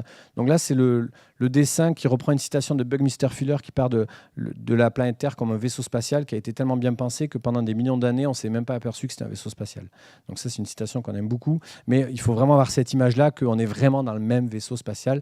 Il n'y a pas de possibilité d'en sortir, il n'y a pas de possibilité d'aller ailleurs. Et qu'on est aujourd'hui 7 milliards. Ça représente 200 000 personnes tous les jours. Ça veut dire que toutes les semaines, c'est une ville d'1 million d'habitants de plus. Donc ça, il faut aussi le garder en tête. Toutes les semaines, il faut nourrir, loger, transporter, soigner 1 million de personnes en plus à l'échelle mondiale. Et donc, quand la taille du vaisseau ne grandit pas et que l'équipage augmente aussi vite, forcément, ça pose des questions. L'autre schéma central, c'est d'un côté l'épuisement des ressources, que ce soit le sable, les minerais, sur certains métaux, il y a une maquette qui parle de ça, on est sur 10, 15, 20 ans, où on ne va plus avoir de cuivre, où on va vraiment arriver, où ça va être très très coûteux d'aller chercher le minerai qui reste. On a vraiment aujourd'hui des chiffres très très alarmants sur l'épuisement réel, et puis l'explosion des déchets. Et donc ça, c'est vraiment tout le sujet du réemploi des matériaux, c'est vraiment ces deux courbes-là. D'un côté, on a un épuisement de ressources, de l'autre côté, on passe notre temps à jeter des choses, alors que si on réemploie, on évite d'aller chercher de la matière et surtout, on évite de mettre en déchets. Donc ça, c'était vraiment le point de départ. Ensuite, on a fait tout un tas d'hypothèses, de réflexions. Ça, c'est ce qu'on appelle la métaphore du dentifrice. C'est une expérience personnelle. C'est-à-dire que quand vous êtes chez vous et puis que vous avez oublié d'acheter du dentifrice, vous vous rendez compte qu'en fait, vous avez besoin d'un tout petit peu parce que vous avez 1 semaine, 2 semaines, des fois, avec des toutes petites quantités. Et puis, quand vous en achetez un neuf, vous mettez des grosses quantités, vous en tombez dans le lavabo et puis, c'est pas grave et vous nettoyez, etc. Et en fait, on pense que l'architecture, elle est vraiment à ce moment-là. C'est-à-dire qu'on a pensé qu'on pouvait appuyer sur des boutons et puis faire des écoquartiers, faire des machins, et faire des logements et faire des trucs. Mais en fait, la matière, elle vient bien de quelque part. Et donc là, on va arriver au moment où on est vraiment au bout de la matière. Et donc, on va être une génération, en tout cas, qui allons devoir inventer d'autres façons de se comporter avec cette matière, qui est très précieuse. Donc, c'est pas dire aussi le béton, c'est pas bien, c'est méchant. C'est dire le béton, il est tellement précieux que, en fait, il faut vraiment en prendre soin et il faut vraiment le mettre au bon endroit, au bon moment. Donc ça, un autre dessin pour vous parler du fait que 10 kg de produits industriels, c'est à peu près 300 kg de nature, entre le transport, la fabrication, l'eau, etc.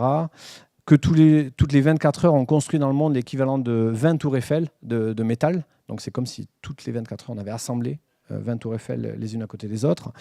Qu'on coule toutes les 15 secondes une piscine olympique de béton. Dans une piscine olympique, c'est 50 mètres par 20 mètres, par 3 mètres de profond. Et donc ça, vous imaginez, là, depuis le temps que je parle, combien de piscines se sont remplies, ça va très très vite. Et le béton, une fois qu'on a coulé le sable dans le béton, on ne peut pas revenir en arrière.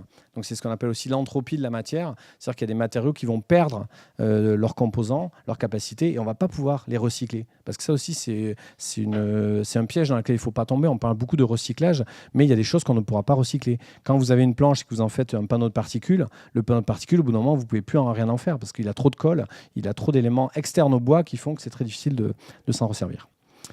Donc, si on prend l'exemple justement de la planche, avec un arbre qui donne une planche, qui donne une porte, une fois que le bâtiment ou la porte ne va plus être utilisé ou va être cassé ou endommagé, soit vous la réparez telle qu'elle et vous en faites une réutilisation.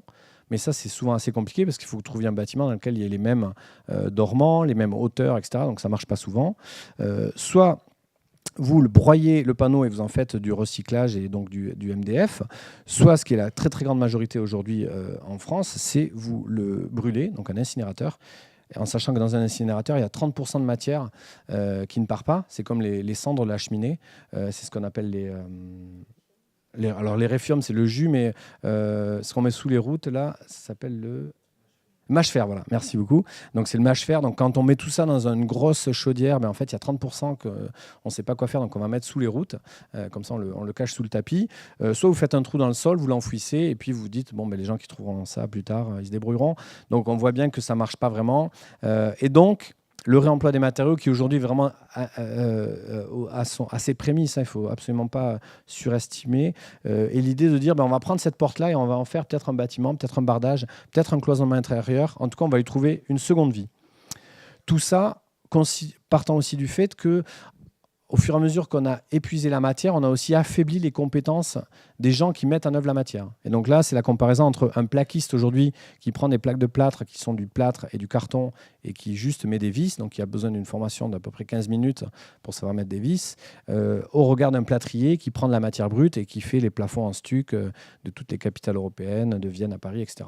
Donc là aussi, on s'est rendu compte, et ça, c'était une découverte du travail, qu'on avait aussi perdu ce rapport-là aux gens qui font. En faisant un transfert, si vous voulez, économique des savoir-faire vers la matière. C'est-à-dire qu'on a appauvri les savoir-faire, donc on a pris des gens de moins en moins qualifiés, et on s'est dit que les matériaux allaient être de plus en plus chers, parce qu'une plaque de plâtre, c'est plus cher que du plâtre brut. Donc ça, c'est aussi. Autre absurdité, c'est qu'aujourd'hui, on est à un moment où on fabrique des faux vieux matériaux. C'est-à-dire que vous pouvez être dans un catalogue de briques, par exemple, qui met briques style réemploi de briques. Donc, en fait, on prend des briques neuves, on les gratte, on les blanchit, on les vieillit. C'est un peu l'histoire du jean. Voilà, il y a tout un tas de domaines. Mais dans la construction, on a aussi des vieux faux planchers. C'est-à-dire qu'on prend des planches neuves, mais on met des produits, des machins, des trucs pour faire croire que c'est un vieux plancher.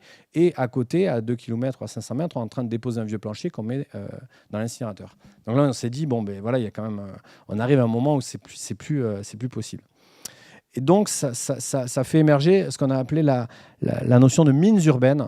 C'est d'imaginer que les bâtiments qui nous entourent, tout ce qui a été construit, en fait, ça va être les réserves de matériaux pour construire demain, après-demain, etc.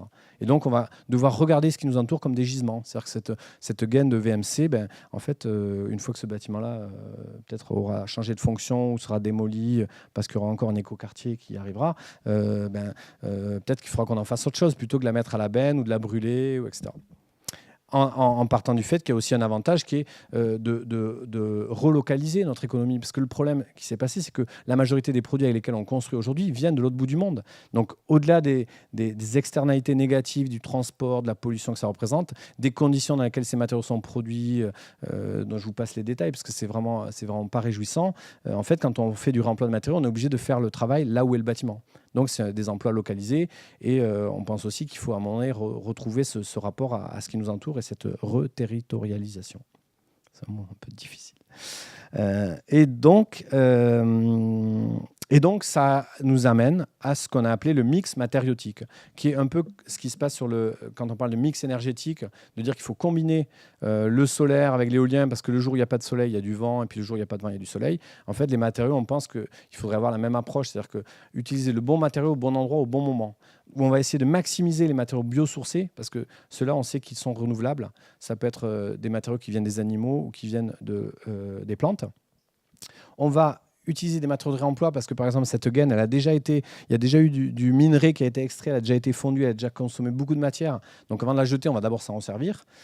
On va utiliser aussi des matériaux recyclés parce que, par exemple, l'aluminium ou d'autres matériaux, on sait qu'il y a un rendement qui est performant. Et puis, on va minimiser les énergies fossiles et les matériaux fossiles, parce que ceux-là, on sait qu'ils sont vraiment proches de l'extinction. Donc tout ça était un peu cette recherche passionnante vraiment, mais qui était aussi très dure à mener parce qu'il y avait vraiment des moments où on a vraiment eu envie de tout arrêter parce que c'était trop violent. On s'est aussi intéressé aux déchets nucléaires, on s'est intéressé à l'amiante. Les premiers cancers de l'amiante, c'est 1907, où on détecte qu'en fait, il y a quelque chose qui tourne par rond. Et puis, en fait, c'est interdit en France dans les années 70 ou même 80. Donc, on a vraiment exploré tout ce qui entourait le monde de la construction et dans ce rapport un peu trouble parfois qu'il peut avoir. Et donc, il y avait vraiment des moments où on était abattus, où on avait vraiment les larmes aux yeux d'explorer tout ça. Et puis, d'autres moments où on a quand même vu ces projets présentés, qui sont des projets, pour la grande partie expérimentaux, qui sont dans des contextes relativement similaires aux nôtres. Donc, on n'est pas non plus allé voir ce qui se passe à l'autre bout du monde dans des contextes déréglementés, etc. C'est plutôt, on voulait qu'il y ait une valeur d'exemple aussi à ces projets-là, mais sur des gens qui sont toujours à la limite de l'interprétation de la norme. On en parlera sûrement parce que c'est une question très importante. Et donc, on a alterné entre les très mauvaises nouvelles et puis ce possible potentiel très positif. Et donc voilà, ça a donné cette exposition-là qui a été assez surprenante dans sa réception. C'est-à-dire que c'était un peu risqué. Imaginez faire une exposition d'architecture qui parle en fait de la poubelle, en gros, parce que c'est tout ce qu'on jette. On va construire des bâtiments avec tout ce qui est jeté. C'était pas forcément gagné. Et en fait,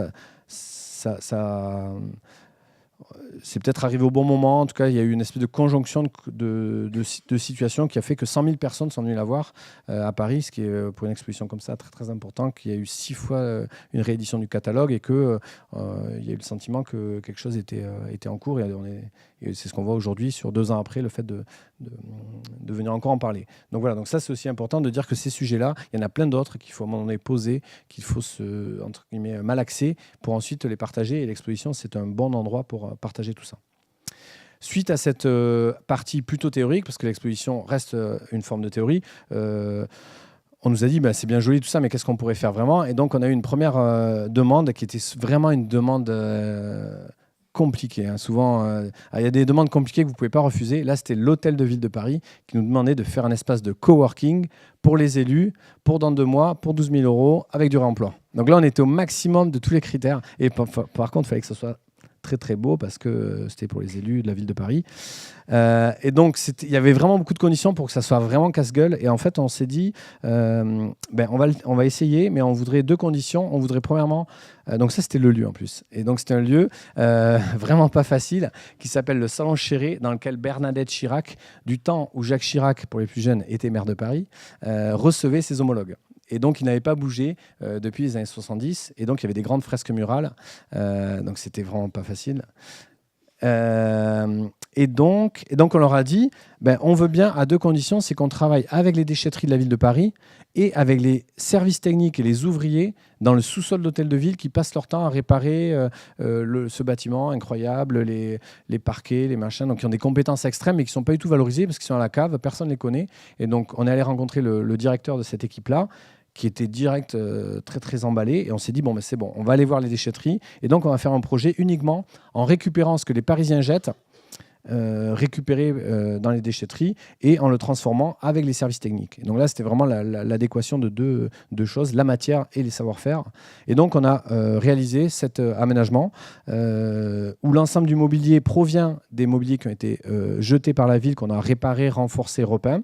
La grande table est faite à partir de meubles en bois massif. Donc, on avait donné des consignes aux gens des déchetteries de nous garder uniquement les meubles en bois massif parce que là, 80% c'est du meuble Ikea, donc je pense qu'il y a vraiment des projets à faire avec le meuble Ikea, mais surtout aux fins de mois, parce que les fins de mois c'est des déménagements, donc il y a des pics de matière, c'est assez fascinant.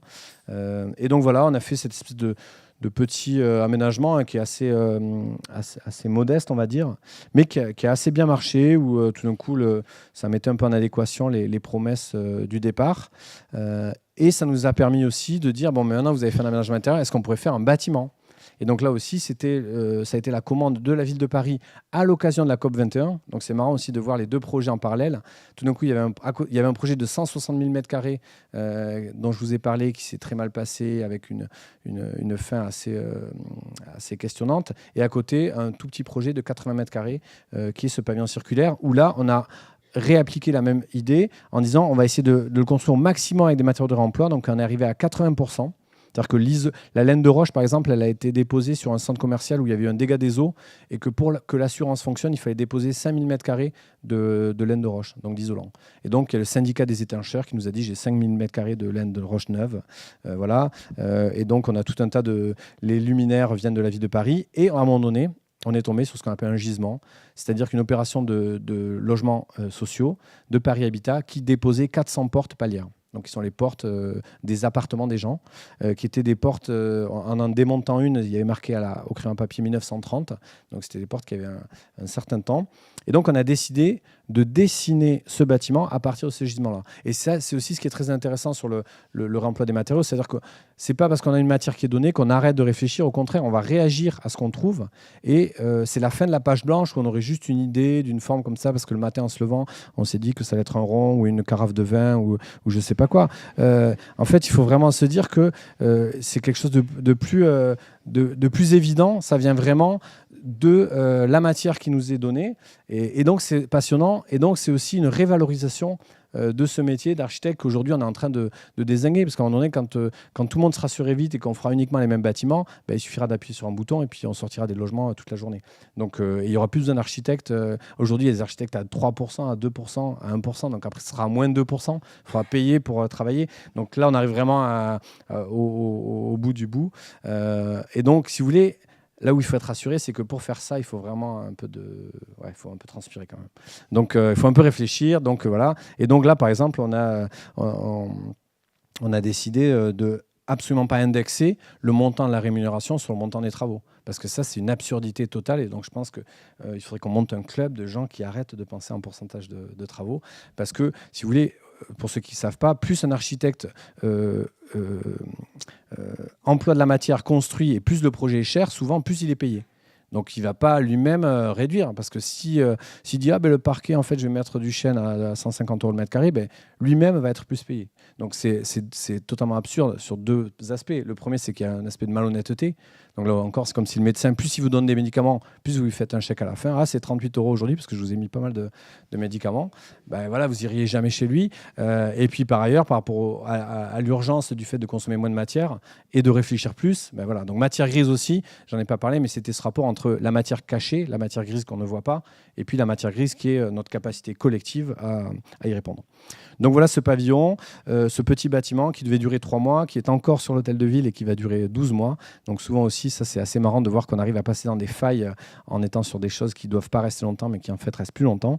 Et puis il va même être pérenne parce qu'il va être installé sur la petite ceinture de Paris. Ça va être la maison du projet de la reconquête, la petite ceinture. Et pour la petite anecdote aussi, les plinthes sont en chêne massif, qui sont les éléments de chêne d'une façade d'un bâtiment de rue di Ricciotti dans le 13e arrondissement.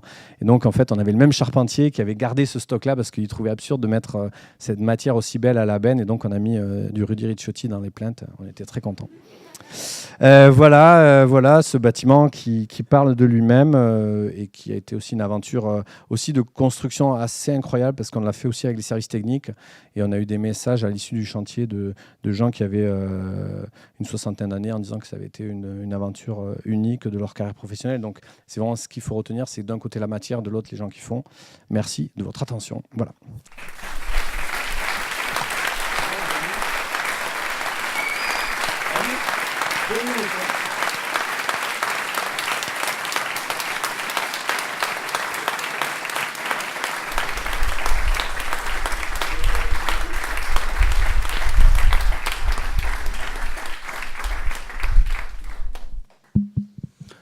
Bon, merci beaucoup Nicolas. Je pense que vu le monde et l'attention et les applaudissements, ça a beaucoup plu.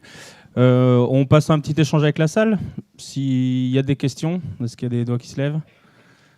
Bon, c'est toujours la première qui est compliquée, alors je me la colle. Ah non, il y en a une là déjà. Olivier, fonce. Non, moi j'en ai une, c'est comment est-ce qu'on peut faire est-ce qu'il n'y a pas un moment où il faut que la démonstration, la première intervention d'Encore Heureux suite à l'exposition, c'est l'aménagement. La deuxième, c'est le pavillon circulaire. Est-ce que ça n'a pas encore plus de sens si jamais on arrive à donner encore plus d'ampleur à la récupération? C'est quoi les principales contraintes que vous rencontrez? Est-ce que vous commencez à vous y coltiner ou pas? Voilà. Alors, absolument. Deux choses. La première, c'est que quand on est dans un changement de paradigme, c'est-à-dire qu'on décide que ce qu'on a toujours fait, c'est plus ce qu'il faut faire. C'est ça, en fait, un paradigme. C'est qu'on dit, en fait, avant, c'était comme ça, mais maintenant, pour tout un tas de raisons, il faudrait que ce soit comme ça. On est dans une forme d'innovation. Et donc, cette innovation-là, c'est pas qu'une innovation technologique, c'est aussi une innovation des processus, des savoir-faire, de l'organisation. C'est assez compliqué et ça prend assez de temps. Par contre, il faut considérer aussi que chaque petite marche que vous faites, elle est quand même dans la bonne direction et que chaque projet dans lequel il y a peut-être 1% ou 2% ou 3% de réemploi, c'est aussi cet effet boule de neige qui va faire qu'un jour, ça sera évident qu'on arrêtera de remplir des bennes pour les incinérer dans un incinérateur qui vont dans l'atmosphère, que nos enfants respirent et avec lequel ils sont malades. Donc nous, on croit très fort qu'il y a une espèce d'évidence comme ça qui vont arriver, mais peut-être qu'elles ne vont pas arriver assez vite. Et ça, c'est le danger. On vient de faire, pour la dernière Nuit Blanche, on a fait un projet qui s'appelait Extinction.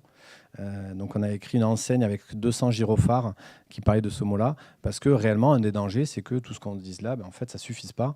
Et qu'en fait, voilà, bon, mais comme les dinosaures qui se pensaient éternels, on ne soit pas du tout éternel. Donc bon, j'ai un peu loin en disant ça, mais réellement, la bonne question, c'est de savoir est-ce qu'on va assez vite. Moi, je pense que non. Et donc, pour aller plus vite, il y a deux choses. C'est soit l'effet de masse, c'est-à-dire que soit chacun, on se met à en faire un petit peu, soit il y a l'effet de seuil, c'est-à-dire que soit il y a quelques personnes qui en font énormément et tout d'un coup, ça lance quelque chose qui devient une évidence. Le mieux étant d'être sur les deux aspects, c'est que tout le monde en fasse beaucoup. Mais bon, il faut, voilà. En tout cas, s'il y a des architectes, et je sais qu'il y en a, parce que j'en connais certains, je pense, et en plus, il y a plein de gens qui le font aujourd'hui, donc il faut vraiment se dire qu'on a chacun quelque chose à apporter. Ensuite, sur les freins aujourd'hui, ils sont principalement de deux natures. Le premier frein, c'est un frein... alors, le réglementaire, je le mettrai en deuxième. Le premier, c'est la connaissance du gisement. Aujourd'hui, nous, on reçoit des coups de fil d'architectes qui disent « Moi, j'aimerais bien construire un emploi, mais je ne sais pas où est la matière. » Et donc là, c'est d'imaginer un système ou un service qui permette de localiser les opérations de démolition, etc.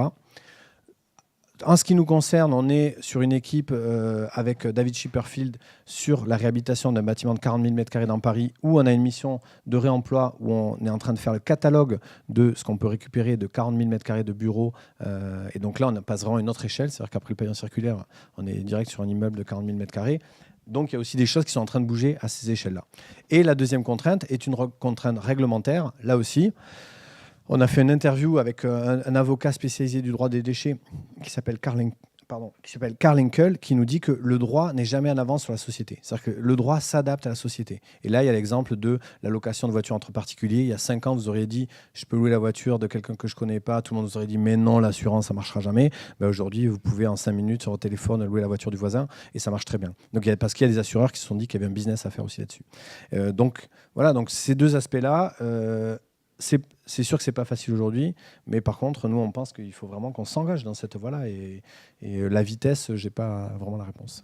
Et dans tes rencontres, justement, tu disais que tu avais rencontré énormément de monde pour monter Matière Grise. Est-ce que tu as rencontré cette facette-là du métier, c'est-à-dire des assureurs ou des bureaux de contrôle, ou qui sont au final les gens qui peuvent être freins potentiellement, quoi. On est allé voir des assureurs, l'AMAF, qui était un peu dans l'attente de dire nous on est là pour accompagner ce que vous dessinez en gros. Donc bon, c'était peut-être un discours de façade, mais par contre un bureau de contrôle, c'était passionnant, c'était peut-être une des interviews les plus intenses qu'on ait faites, qui nous disait que tous les contrôleurs techniques, qui sont les gens, si vous voulez, qui certifient que le bâtiment que vous êtes en train de dessiner ne va pas s'effondrer. Donc ça part d'un très bon sentiment, le bureau de contrôle. C'est pour éviter que, comme en Chine, on ait des écoles qui s'effondrent sur des enfants, etc. C'est pour dire, on est dans une société où on doit collectivement quand même s'engager. Nous disait, mais nous, on est des ingénieurs. Aujourd'hui, on est rendu à être des secrétaires à cocher des cases, alors qu'on aurait une capacité beaucoup plus importante d'analyser ce qui nous est présenté. On a tous les outils, on envoie des satellites, etc. On pourrait savoir si cette gaine, elle peut tenir 10 kg, 20 kg, 50 kg. Donc la valorisation du métier, elle passe même aussi exactement. Donc il faut aussi accompagner. Et là, on travaille avec un bureau de contrôle sur le pavillon circulaire et sur tout un tas de sujets, qui est un vrai partenaire parce qu'il a compris que son métier était celui-là. Donc ça fait peut-être un peu rêver parce que souvent, le bureau de contrôle, c'est vraiment celui qui va vous empêcher de faire quoi que ce soit. Mais moi, je dis aussi que face à l'ensemble des crises qu'on affronte, la crise écologique, économique, sociale, environnementale, etc. Il faut aussi que chaque métier mute et se transforme. À la fois le boucher du coin, il faut qu'il arrête d'acheter du bœuf du Brésil, qui est absurde. Il faut qu'il achète de l'aubrac sur l'aubrac. Et voilà. Et donc c'est à lui aussi de changer son métier. Et voilà, nous on est architectes. Bon voilà, on travaille sur ce sujet-là, mais chacun dans son domaine doit aussi accompagner ce changement. Et par curiosité, le projet avec Schipperfield, c'est pour un privé ou pour un privé, ouais. Pour un privé. Ouais, ouais. Avec un promoteur qui s'appelle Emmerich, qui est un gros promoteur et donc qui est aussi voilà. Donc qui est moteur là-dedans, lui, pour le coup. Pour l'instant moteur, on vient de commencer le projet, mais c'est très très bien parti. On a un catalogue de 400 pages où on se rend compte qu'il y a 2500 fenêtres. On a une échelle hallucinante. On a des tôles perforées comme ce plafond-là sur plusieurs, presque des hectares, tellement qu'il y a de matière. Donc voilà. Donc pour l'instant, on ne sait pas quoi en faire, mais... Pour l'instant, on a fait l'analyse de tout ce qu'il y avait. Et maintenant, on va faire la deuxième phase qui est de dire qu'est-ce qu'on peut faire avec ces matériaux-là. Est-ce qu'il y a d'autres questions? Peut-être je vais répondre plus rapidement. Ouais. Merci. Bonsoir, Régis Guindet, architecte. Quel est votre secret pour valoriser votre matière grise? Comment vous faites pour la vendre? Tout simplement, on constate sur les chantiers que vendre de la matière physique, c'est pas compliqué. Faire passer des devis sur des choses qui vont être tangibles, c'est possible. Vendre une étude à 2 000 € pour un privé, c'est de l'ordre de l'escroquerie. Quel est votre secret ? Alors, le secret, je pense pas qu'il y en ait, mais c'est une question compliquée parce que nous, la première chose aussi, c'est d'avoir affiché très clairement et depuis assez longtemps qu'on n'était pas prêt à travailler à n'importe quelle condition. Donc, on refuse énormément de projets. Alors peut-être parce qu'on a la chance de pouvoir en refuser, et c'est pour ça qu'il faut le nuancer. Mais en tout cas, on considère que les conditions du projet sont plus importantes que le sujet du projet. Et ça, c'est très important, parce que des fois, on vous dit « Ah, mais faire un musée, c'est fantastique », mais non, ça peut être le pire projet. Et au contraire, faire un EHPAD, c'est l'enfer. Au contraire, ça peut être... voilà. Donc ça, c'est... Et après, je pense que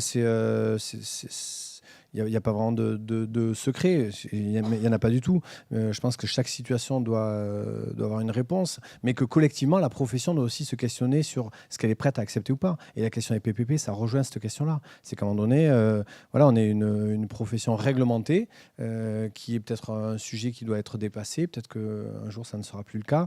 Mais en tout cas, on doit chacun s'interroger sur ce qu'on accepte de faire ou pas et dans quelles conditions. Et je pense qu'il y a une très grande souffrance aussi au travail, vraiment, des architectes, qui se reporte aussi sur les gens qui travaillent dans les agences, parce que c'est ça aussi, il y a une espèce de chaîne de la dureté, en fait. Et je pense qu'il faut, c'est un métier tellement incroyable qu'il faut arriver à dépasser ça et à changer cette façon-là, parce que c'est pas possible, quoi. Il y a trop de gaspillage, en fait. Et ça, je pense aussi pour les jeunes générations qui ont aussi une espèce d'énergie incroyable, aujourd'hui, qui sont dans une situation très particulière parce que les portes sont fermées après avoir eu mention très bien au bac, connaître 12 logiciels, parler 4 langues, avoir fait 3 Erasmus. Mais on leur dit non, t'as HMO, il n'y a pas de boulot, donc je te prends pas. Et ça, c'est vraiment d'une très grande violence. Et moi, j'ai pu intervenir auprès du ministère de la Culture sur les assises de la jeune création, et j'ai vraiment essayé de rendre compte de cette dureté-là parce qu'elle est réelle. Et je pense qu'on est en train de perdre aussi une flamme qui est très fragile, de cette jeunesse qui veut prendre part à la complexité de ce qui nous entoure. Une autre, oui. Alors il y en a deux, une est là-bas. Alors moi, en fait, je revenais un petit peu par rapport à la question de monsieur. En fait, pour déployer la réutilisation des matériaux, il y a aussi des évolutions réglementaires qui sont relativement importantes. Moi, je suis chargée de mission déchets économie circulaire à la région Aquitaine, Limousin, Poitou-Charentes maintenant. Et donc, il y a eu, depuis la loi NOTE, le transfert de la compétence planification déchets. C'est devenu une planification régionale. Et on fait donc le plan des déchets ménagers, enfin des déchets non dangereux, des déchets dangereux et des déchets du BTP. Et il y a un chapitre économie circulaire. Et ensuite, il y a des objectifs très importants qui sont dans la loi transition énergétique pour la croissance verte. Alors, je ne les ai pas exactement en tête, mais je crois que c'est 70% de revalorisation des déchets du BTP qu'on ne connaît pas très bien. Et il y a, voilà, donc merci. Donc il y a quand même un espèce de souffle, un espèce de souffle de ce côté-là. Alors après, évidemment, des fois ça se noie dans le statut déchet, le réglementaire, mais avec la poussée. Et alors du coup, moi je découvre l'autre côté, puisque je suis plutôt du côté déchets, donc là je découvre le côté conception, construction. Mais il y a aussi, on essaie de développer des filières, il y a aussi de la créativité. Il y a aussi, je l'entends en tant que maîtrise d'ouvrage, parce que dans les plans déchets, on va nous demander, c'est très bien, vous faites un plan, mais qu'est-ce que vous faites, vous, en tant que maître d'ouvrage ? Alors, je sais, parce que j'ai des collègues aussi qui sont de ce côté-là. Bon, le problème, alors c'est là, je ne sais pas pour vous, c'est qu'il y a toujours une règle diabolique, c'est-à-dire que les cahiers des charges, y compris la maîtrise d'ouvrage publique, sont quelquefois relativement bien faits parce qu'il y a des élus qui poussent avec des démarches environnementales et tout. Et puis après, il y a une espèce de règle de 3 ultra méchante qui transforme les critères, parce que les cahiers des charges, enfin les analyses de marché public, c'est hyper complexe, voilà, et qui transforme le critère qualité environnementale en je sais pas quoi, et le prix devient à 0,8. Donc c'est le problème du moins 10 ans et du 1010 ans. Alors je ne sais pas si vous avez... Si, on est confronté à ces sujets, mais on sent, comme vous dites, que la notion même d'économie circulaire, il y a 2-3 ans, personne n'avait entendu parler de ce mot-là. Et voilà, et le pavillon circulaire, tout le monde nous disait, mais pourquoi il n'est pas rond, pourquoi vous l'avez appelé comme ça? Et donc là, on disait, alors, c'est l'économie circulaire. Mais du coup... ce qui est intéressant, c'est de sentir que ça frémit aussi à tout un tas de niveaux, à tout un tas d'échelles. On est en train aussi de faire une étude pour l'ADEME sur le monitoring des freins et leviers du réemploi dans les bâtiments. ADEME national, repart 2.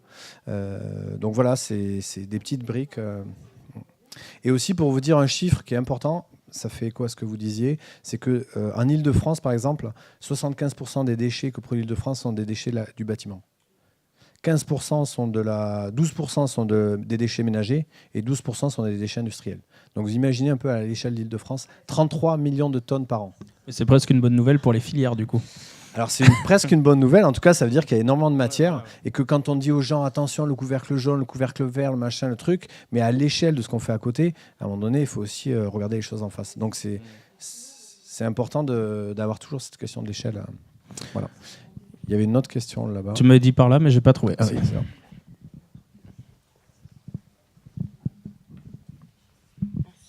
Alors déjà, si vous avez une place pour la HMO, je cherche. Non, je rigole. Non, parce que déjà, je trouve votre travail hyper intéressant. Et la question que je me posais, notamment à l'échelle de petites agences avec du particulier, tout ça, c'est le problème de la temporalité au niveau du temps. Parce que vous parliez justement du catalogue que vous êtes en train de faire et tout ça. Ça prend un temps qui est non négligeable par rapport à une conception qu'on demande rapide. Et donc, c'est comment... Est-ce que ça fait partie des conditions dont vous parliez tout à l'heure, sur lesquelles vous partez dès le départ ? Comment vous amenez ça finalement vis-à-vis du client ou de la personne futur usager ? C'est sûr que aujourd'hui c'est un vrai sujet, un vrai problème, parce que ce temps on l'a jamais, donc il faut travailler sur ce temps. À un moment donné, c'est comme dans l'alimentation, un poulet élevé normalement, mais ça prend plus de temps que si vous le gavez d'hormones. Après, est-ce que vous voulez manger du poulet aux hormones ? Donc voilà, donc ça il faut déjà remettre ça au cœur du sujet. Ensuite, on a eu une expérience avec Bouygues Immobilier où on n'a pas pu faire du réemploi alors que tout le monde était d'accord parce que la fenêtre de tir était trop courte et on n'a pas réussi. Donc on a eu un échec, on va dire, sur un projet assez important de bureau de 12 000 m² de bureau, alors qu'on avait trouvé vraiment des matériaux qui étaient sur site, qui servaient à faire des allèges, etc. Mais le planning ne l'a pas permis. Et ensuite, ça rejoint vraiment l'effet de maillage. C'est-à-dire qu'aujourd'hui, vu que le réseau n'est pas constitué, c'est très compliqué de savoir s'il y a du parquet de réemploi. Si demain, il y a des centaines et des centaines de ressourceries, recycleries, point P des matériaux qui émergent à toutes les échelles, ça sera beaucoup plus simple parce que vous irez sur votre site et puis vous direz, voilà. Donc c'est ça en fait qu'il faut arriver peut-être à mettre sur pied. Donc nous, on y réfléchit avec les Belges de Rotor. Ouais, c'est un peu la démarche de Rotor. À peut-être faire des outils communs parce qu'on se rend compte qu'il y a des similitudes et voilà. Mais voilà, il faut peut-être en inventer localement. C'est vraiment à inventer. Mais c'est un sujet complexe.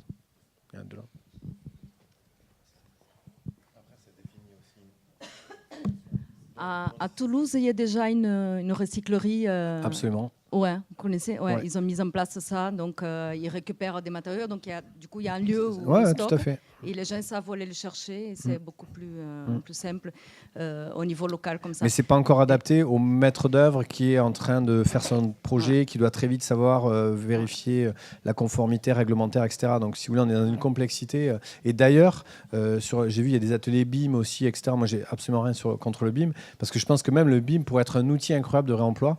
Parce que quand on fait le diagnostic déchets qui devient obligatoire pour les bâtiments de plus de 1000 m², on pourrait faire un diagnostic prospectif de savoir la quantité de matière et avoir une mise en ligne de cette matière-là qui permette ensuite de la partager et de l'utiliser. Donc je pense qu'il y a vraiment aussi, il faut aussi la technologie, il faut qu'elle nous serve à ça, il ne faut pas juste qu'elle nous serve à se donner rendez-vous et puis à s'envoyer la des maîtrise messages. d'ouvrage aussi, il faut qu'elle apprenne à jouer avec ça, ouais. comme les assurances, tout ça. Et j'ai pensé à votre projet avec de l'amiante.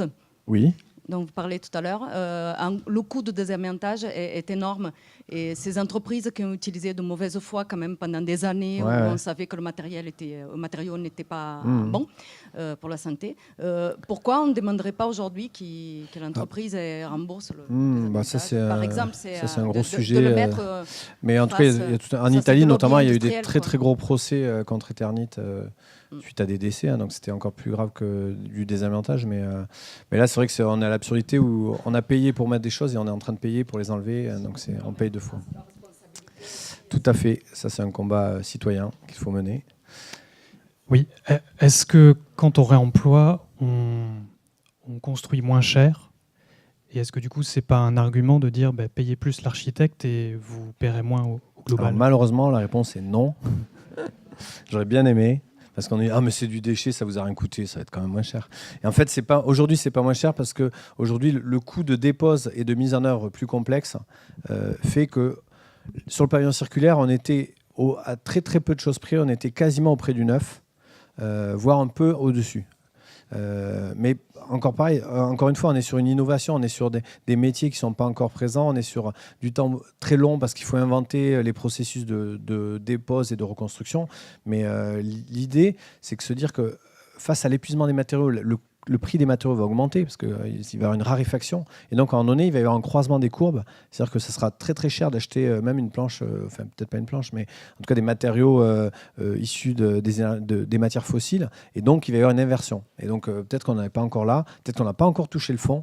Mais en tout cas, aujourd'hui, on peut dire que on arrive à faire des choses comparables en prix, des fois un peu moins cher, des fois un peu plus cher. Voilà. Est-ce qu'il y a d'autres remarques? Non. Des questions? Ouais. Attends, il me faut 5 minutes. Après, on va clôturer. Bonsoir. Bonsoir, pardon. Moi, j'ai une question concernant le chantier, en fait, parce que là, dans ce que vous présentiez, vous avez travaillé avec des services techniques. Et en fait, je voulais savoir si vous avez déjà contact avec des entreprises ou des artisans qui seraient susceptibles de travailler avec des matériaux réemployés et s'ils sont prêts à accepter l'idée de s'engager sur des matières. Alors moi, je dirais deux choses. Encore une fois, ça va dépendre des entreprises. Mais ce qu'il faut savoir, c'est que quelqu'un qui aime son métier, qui aime sa matière, etc., ça lui brise aussi le cœur de passer son temps à broyer des choses et à déposer des fenêtres et les mettre. Ça lui coûte en plus de l'argent de les mettre en échange, etc. Donc pour l'instant, nous, les expériences qu'on a pu mener, le charpentier qui nous a donné les plaintes de Rudy Ricciotti, il était hyper content. Parce que lui, ça lui dégageait son hangar, il les mettait pas à la benne, il leur donnait un sens, il les valorisait, il nous racontait l'histoire, on était hyper contents et en plus, ça lui coûtait rien parce qu'il l'avait déjà payé. Donc on a vraiment le sentiment qu'il y a un potentiel aussi, même économique, très très fort sur cette nouvelle façon de faire. Encore une fois, c'est pas dire on va faire des bâtiments 100% réemployés. Il ne faut pas tomber au pays des bisounours. C'est plutôt dire on a tellement de marge. Si vous regardez sur les chantiers, la quantité de bennes, par exemple, il y a une chose dont on ne parle jamais, c'est tous les bois d'emballage. Quand vous faites livrer sur un chantier une fenêtre, des stores, etc., tout est emballé sur des palettes avec des éléments de bois, etc. Tout part à la benne, alors que c'est du bois qui n'a jamais servi, qui a juste servi à protéger un vitrage. Quand vous faites une tour de bureau où il y a 1500 fenêtres ou 2000 fenêtres, vous imaginez le cubage de bois qui part à la benne juste pour avoir fait un transport du Portugal en France. Enfin, c'est absurde. Donc là aussi, il y aura encore une autre échelle qui est de travailler sur aussi les matériaux neufs. Il y a aussi toutes les chutes. Parce qu'en fait, souvent, on commande plus de matière que prévu parce qu'on ne veut pas manquer. Donc, on a des quantités de chutes de matériaux qui sont phénoménales aussi. Enfin, ouais. Plein de ressources. Bonsoir. Une question assez simple. Qu'est-ce que sont devenus les fauteuils du salon Chéri? Chéri, ils sont toujours en place. Ils sont en bon... Ah, pardon, les vieux? Ah oui, très bonne question. Alors, bien sûr, on ne pouvait pas les jeter. Non, ils ne sont pas chez moi. Mais non, on ne pouvait pas les jeter. Donc, on a considéré qu'ils avaient un intérêt historique relatif, mais que ce n'était pas à nous d'en décider. Et donc, on les a stockés dans une des réserves, voilà, un des sous-sols d'hôtel de ville. En sachant que, pour la petite histoire, avant d'aller dans les recycleries, on est d'abord allé visiter les sous-sols d'hôtel de ville en se demandant est-ce qu'il n'y avait pas des trésors. On pense toujours trouver des trésors et souvent, il y a vraiment... parce que tous les trésors ont été pris ou ont disparu. Mais donc on avait fait ce travail-là. Donc peut-être dans 20 ans, des gens vont trouver ça comme des trésors et puis vont leur donner une vie. Voilà, pour y répondre. Est-ce qu'il y a d'autres questions? Mathieu.